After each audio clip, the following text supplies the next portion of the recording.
Baik, Bapak Ibu sekalian, selamat pagi. Tema saya pagi ini adalah legacy atau warisan atau peninggalan ya.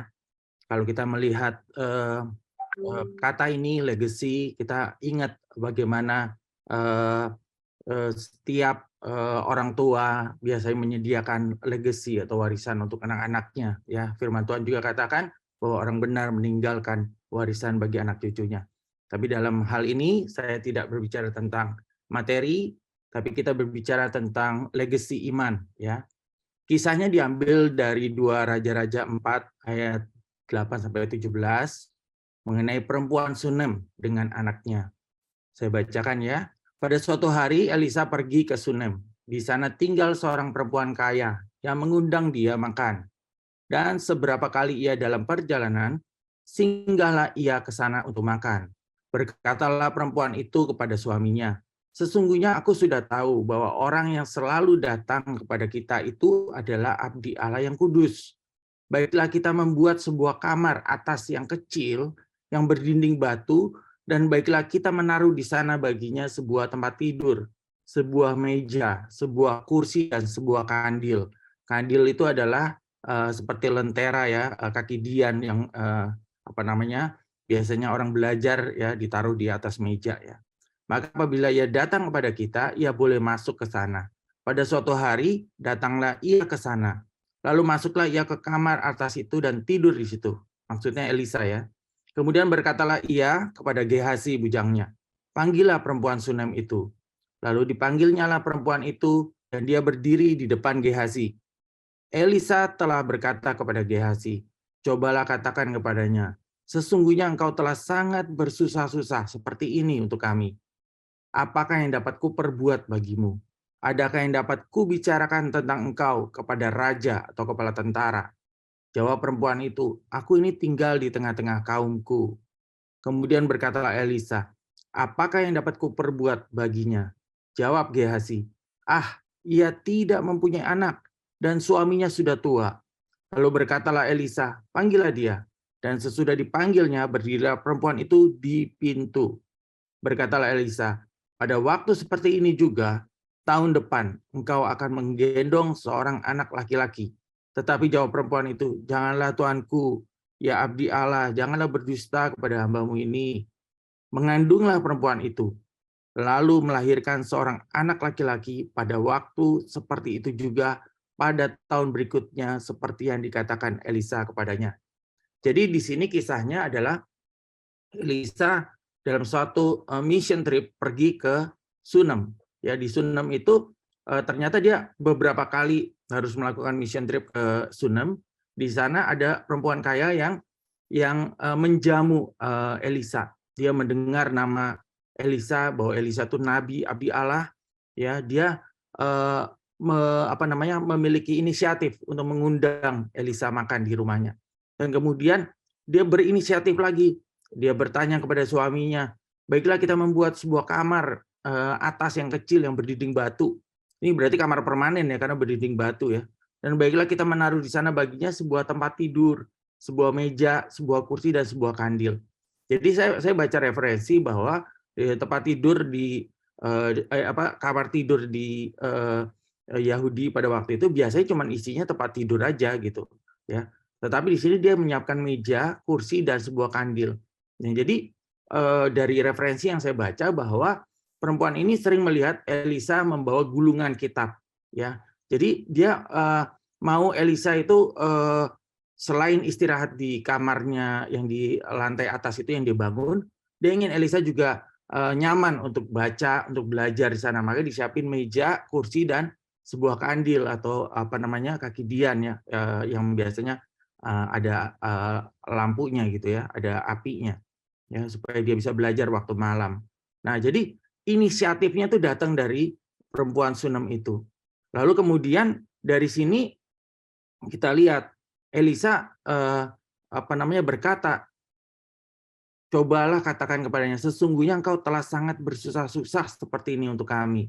Apa yang dapat kuperbuat bagimu? Jadi Elisa menanyakan kepada perempuan Sunem itu melalui Gehazi, kamu mau apa? Gitu. Adakah yang dapat kubicarakan tentang engkau kepada raja atau kepala tentara? rupanya Elisa ini punya akses langsung kepada raja dan kepada kepala tentara ya, atau panglima ya, panglima tentara. Jadi apapun yang perempuan itu mau minta sehubungan dengan raja atau dengan panglima, itu Elisa punya akses langsung ke sana ya. Jadi dia bertanya begitu, adakah yang dapat kubicarakan tentang engkau kepada raja atau kepala tentara? Tapi perempuan itu bilang, nggak perlu, aku ini tinggal di tengah-tengah kaumku, artinya aku ini baik-baik aja, aku ini sudah cukup lah, seperti itu. Jadi dia nggak minta apa-apa. Nah di sini Elisa mulai mencari tahu, ya kan, dia tanya sama Gehazi, apakah yang dapat kuperbuat baginya? Gehazi itu bujangnya Elisa, ya. Dikatakan dia nggak punya anak, suaminya sudah tua. Maka Elisa memanggil dan bernubuat buat perempuan itu, ya. Dia bilang tahun depan kamu akan mengandung anak laki-laki, dan itu terjadi ya, terjadi. Di ayat 17 itu dikatakan mengandunglah perempuan itu lalu melahirkan seorang anak laki-laki. Pada waktu seperti itu juga pada tahun berikutnya, seperti yang dikatakan Elisa kepadanya. Nah, saya skip, saya lompat ya. Jadi kisah 2 Raja-Raja 4 itu berbicara tentang perempuan Sunem. Kemudian tidak diceritakan lagi ya, 2 Raja-Raja 5, 2 Raja-Raja 6, 7 sampai 2 Raja-Raja 8 muncul lagi perempuan Sunem ya. Judulnya adalah Raja Menolong Perempuan Sunem ya. Elisa telah berbicara kepada perempuan yang anaknya dihidupkannya kembali. Jadi sempat anaknya itu mati, yang tadi itu lahir anak tunggal laki-lakinya sempat mati, kemudian dibangkitkan oleh Elisa. Ya, itu kurang lebih anaknya usia 5 tahun waktu itu. Nah, dikatakan Elisa telah berbicara kepada perempuan yang anaknya dihidupkannya kembali, katanya, berkemaslah dan pergilah bersama-sama dengan keluargamu, dan tinggallah di mana saja engkau dapat menetap sebagai pendatang. Sebab Tuhan telah mendatangkan kelaparan yang pasti menimpa negeri ini 7 tahun lamanya. Jadi Elisa sudah mengatakan lebih dahulu kepada perempuan Sunem ini. Artinya perempuan Sunem ini mendapatkan prioritas dari Elisa. Informasi, insider information ya. Ini akan terjadi nih kelaparan ya, negeri ini 7 tahun lamanya. Lebih baik kamu mengungsi, tinggal di mana saja sebagai pendatang. Lalu berkemaslah perempuan itu dan dilakukanlah seperti perkataan abdi Allah itu. Ia pergi bersama-sama dengan keluarganya, lalu tinggal menetap sebagai pendatang di negeri orang Filistin 7 tahun lamanya. Jadi benar-benar 7 tahun masa kelaparan di Israel, perempuan ini mengungsi atas saran daripada Elisa. Dan setelah lewat ke-7 tahun itu, pulanglah perempuan itu dari negeri orang Filistin. Kemudian ia pergi mengadukan perihal rumahnya dan ladangnya kepada raja. Jadi saya jelaskan dulu di sini, kalau kebiasaan di Israel, kalau tanah itu ditinggalkan atau rumah itu ditinggalkan bertahun-tahun, bahkan ini udah 7 tahun, maka tanah atau rumah itu disita atau menjadi milik negara, menjadi milik raja gitu ya. Jadi dikatakan di ayat 3, dan setelah lewat ke-7 tahun itu, pulanglah perempuan itu dari negeri orang Filistin. Kemudian ia pergi mengadukan perihal rumahnya dan ladangnya kepada raja. Raja sedang berbicara kepada Gehazi, bujang abdi Allah itu. Jadi kalau kita baca di sini, Gehazi kenapa bisa bicara dengan raja?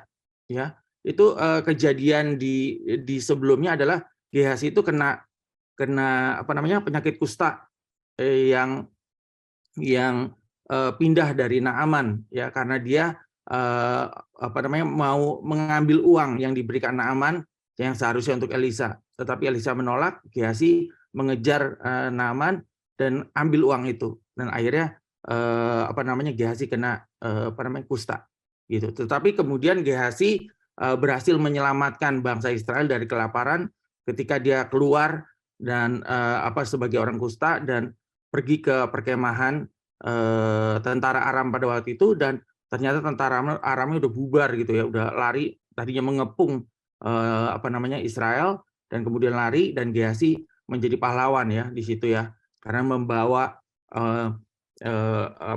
bangsa Israel yang kelaparan di kota itu untuk mengambil stok makanan yang ditinggalkan oleh tentara Aram. Nah, jadi di situ dikatakan raja sedang berbicara kepada Gehazi, bujang abdi Allah itu. Katanya, cobalah ceritakan kepadaku tentang segala perbuatan besar yang dilakukan Elisa. Rupanya raja nggak ngerti tentang Elisa, dia nggak paham apa yang Elisa telah lakukan. Jadi dia bertanya kepada Gehazi. Nah, Gehazi sedang cerita tuh. Nah, sedang ia menceritakan kepada raja tentang Elisa menghidupkan anak yang sudah mati itu, tampaklah perempuan yang anaknya dihidupkan itu datang mengadukan perihal rumahnya dan ladangnya kepada raja. Lalu berkatalah Gehazi, "Ya Tuanku Raja, inilah perempuan itu," artinya perempuan Sunem itu. "Dan inilah anaknya yang dihidupkan Elisa." Lalu raja bertanya-tanya dan perempuan itu menceritakan semua kepadanya. Kemudian raja menugaskan seorang pegawai istana menyertai perempuan itu dengan pesan, "Pulangkanlah segala miliknya dan segala hasil ladang itu sejak ia meninggalkan negeri ini sampai sekarang." Jadi hak-haknya perempuan Sunem itu dipulihkan, dikembalikan. Jadi ladangnya, rumahnya, ya, pulangkanlah segala miliknya dan segala hasil ladang itu sejak ia meninggalkan negeri itu sampai sekarang. Jadi selama 7 tahun hasil ladang itu pun dikembalikan, ya. Jadi perempuan Sunem itu yang mengungsi 7 tahun ke Filistin, hartanya dikembalikan, rumahnya dikembalikan, ladangnya dikembalikan, bahkan segala hasil ladangnya juga dikembalikan. Ya, itu luar biasa sekali. Nah, kita lihat siapa perempuan Sunem itu. Dimulai dari 2 Raja-Raja 4 ayat 8 sampai 37, dikatakan perempuan yang beriman dan takut akan Tuhan. Jadi dia perempuan Sunem itu perempuan yang memiliki iman dan takut akan Tuhan. Dia mengerti tentang Tuhan, dia mengerti beribadah kepada Tuhan. Dan yang kedua, dia menghormati abdi Allah, utusan Allah, yaitu Elisa. Dengan dia membuat kamar khusus, menyediakan jamuan makan setiap Elisa datang ke kota Sunem itu, ke desa Sunem itu, ya.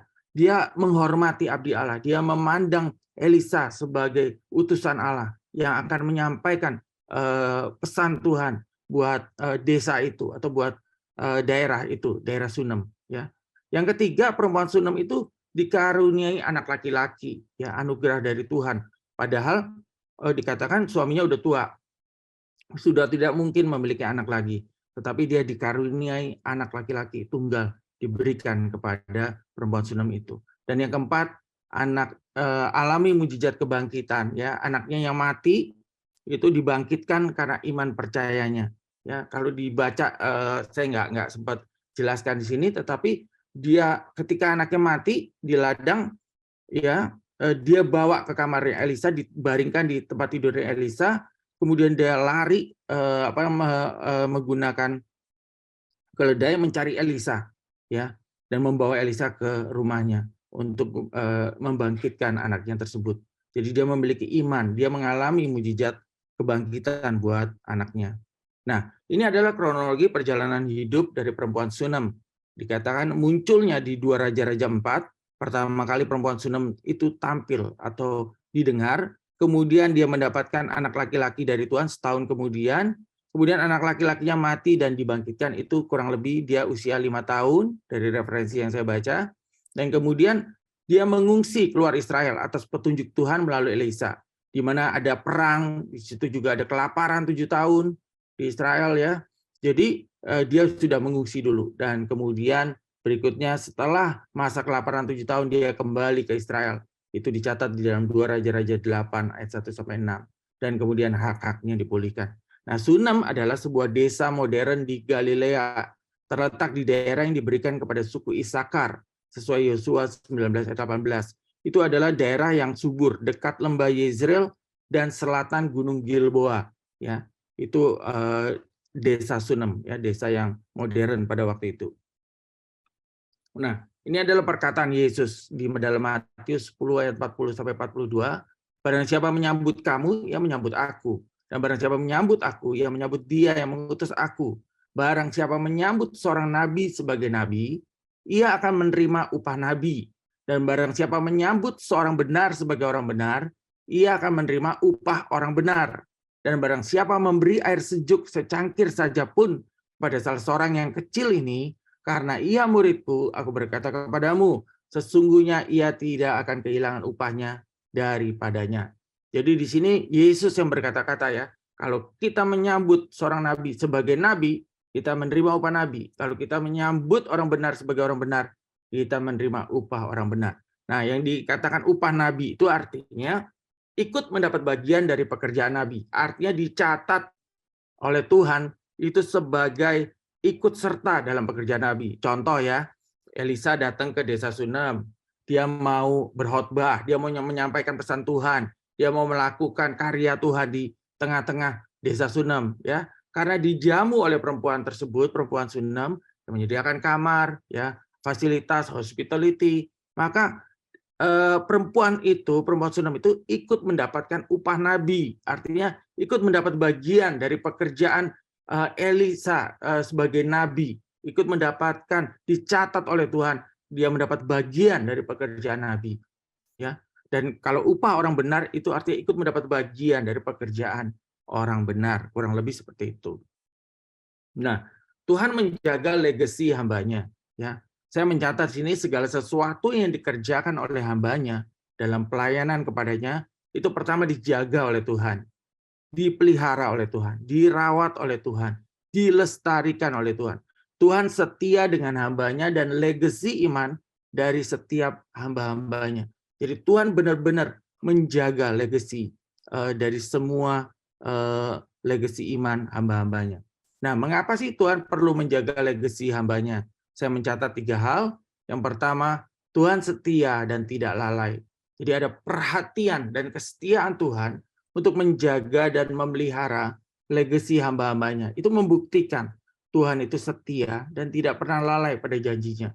Jadi ketika Elisa melayani di daerah Sunem, di desa Sunem, ketika perempuan Sunem itu melayani Elisa, maka di situ dikatakan Tuhan setia dan tidak lalai kepada janjinya. Dia melihat perempuan Sunem itu sebagai bagian dari pekerjaan Tuhan. Tuhan melihat ini bagian dari planningnya Tuhan, rencananya Tuhan.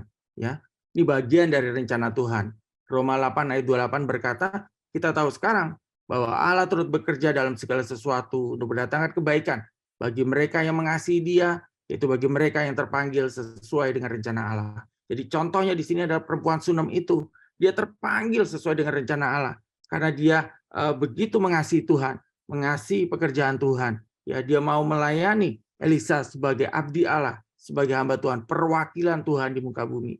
Maka itu terjadi ya, Allah bekerja dalam segala sesuatu, mendatangkan kebaikan bagi mereka yang mengasihi Dia dan bagi mereka yang terpanggil sesuai dengan rencana Allah.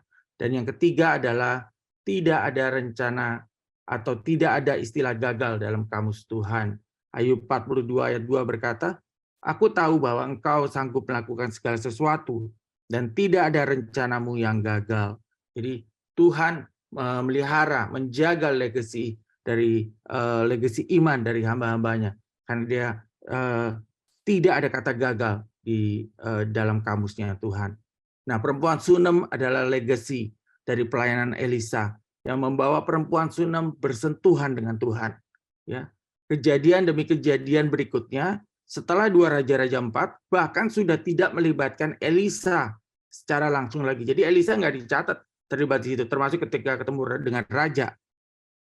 Tuhan menjaga dan memelihara kelangsungan legasi Elisa pada perempuan Sunem itu. Jadi melalui Elisa, perempuan Sunem itu bisa bersentuhan dengan Tuhan, bersentuhan dengan pekerjaan Tuhan, dan itu adalah legacy, ya, legacy iman, legacy dari pelayanan Elisa di daerah Sunem.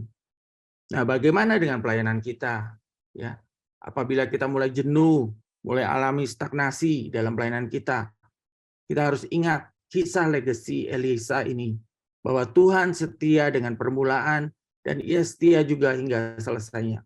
Jadi ketika kita dalam pelayanan mungkin kita pernah alami stagnasi atau sedang mengalami stagnasi, mulai mengalami kejenuhan, kita udah mulai blank dengan pelayanan kita, ya, kita mulai nggak bergairah, nggak bersemangat lagi dengan pelayanan kita. Ingat dengan legacy Elisa dalam kisah ini, ya, Tuhan itu setia, Dia yang memulai, Dia juga yang akan menyelesaikannya. Nah, ini adalah kisah nyata Bruno Caporimo. Saya mencatatnya, dia adalah mafia dari Sisilia, dari Italia, datang ke New York dengan keluarganya. Kemudian mamanya meninggal karena kanker, bapaknya nggak lama kemudian meninggal. Dia nggak pernah kenal Tuhan, artinya nggak pernah dengar Injil. Jadi dia apa namanya, di tengah lingkungan di New York itu, dia menjadi gangster, ya, menjadi mafia, mulai dari curi kecil-kecilan, menipu, ngerampok, berjudi, semua, sampai akhirnya narkoba. Itu semua udah lengkap tuh, yang dia lakukan, ya. Nah, kemudian suatu ketika ketika istrinya sedang beli narkoba, istrinya juga ketergantungan narkoba. Dia punya restoran kecil, restoran Itali. Dia tanpa sengaja menabrak istrinya. Ya, dia juga pakai narkoba, istrinya juga lagi beli narkoba. Entah gimana dia tabrak istrinya, istrinya masuk rumah sakit ICU. Ya, 14 hari koma. Itu dia harus mengeluarkan duit 120.000 US untuk biaya istrinya. Nah, dia bingung, dia ambil duit dari kas di restorannya, tujuannya untuk berjudi, untuk ngembangin duitnya gitu. Ya, pergi ke Vegas. Tapi waktu dia ambil duit dari restorannya, mau keluar ketemu dengan seorang pendeta. Pendetanya cuma bilang begini, kamu buru-buru banget, kamu yang punya restoran yang iya, boleh saya berdoa untuk kamu? Ya udahlah, dia pikir doain pendeta, ya udahlah doain. Kalau selesai didoain, kemudian dia bilang, "Kenapa kamu buru-buru? Saya perlu uang, saya perlu uang. Saya mau berjudi, saya mau mengembangkan uang ini biar lebih banyak lagi." Terus pendetanya cuma ngomong, "Kamu nggak perlu uang, kamu cuma perlu Yesus karena kamu berdosa." Dia nggak suka dibilang begitu, ditonjok gitu, apa namanya, pendetanya. Tojok beberapa kali gitu, jatuh pendetanya, terus dia pergi, dia berjudi.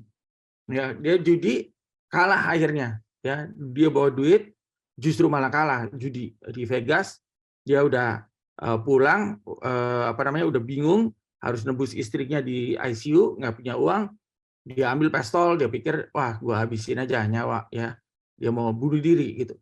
Pada waktu mau bunuh diri, kemudian dia ingat kejadian, apa namanya, kata-kata si pendeta itu. Kamu nggak perlu uang, kamu cuma perlu Yesus. Kamu orang berdosa, kamu perlu bertobat. Jadi akhirnya dia pikir, iya juga ya, kalau dipikir-pikir benar juga. Terus akhirnya dia berseru sama Tuhan, Tuhan Yesus, tolong, saya mau bertobat. Saya menerima Engkau sebagai Tuhan dan Juru Selamat. Waktu dia berseru kayak gitu, dia merasa ada sukacita, ada damai sejahtera turun, kemudian dia merasa lepas, merasa plong gitu. Ya kan? Baru dia merasa plong gitu, ada telepon masuk, kasih tahu istrinya meninggal.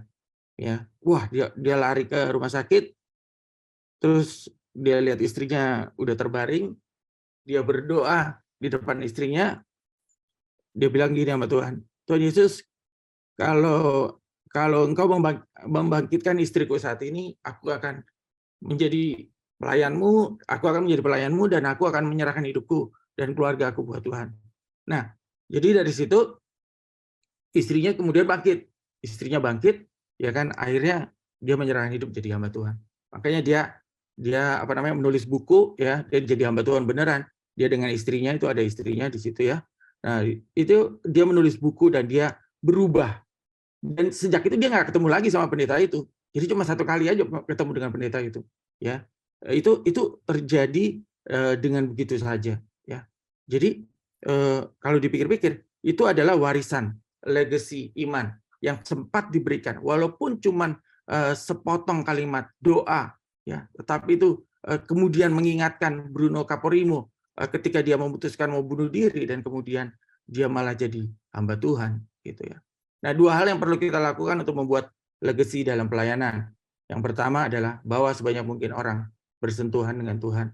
Ya, Anda dapat menelpon, kirim text messaging lewat WA, kirim quote atau sepenggal ayat Alkitab, bisa mengunjungi mereka, mengajak orang lain ikut kesan atau ibadah minggu, bisa membagikan traktat Kristen, bisa memanfaatkan sosial media dan lain sebagainya. Jadi bawa sebanyak mungkin orang bersentuhan dengan Tuhan, ya. Jadi sangat simpel, ya.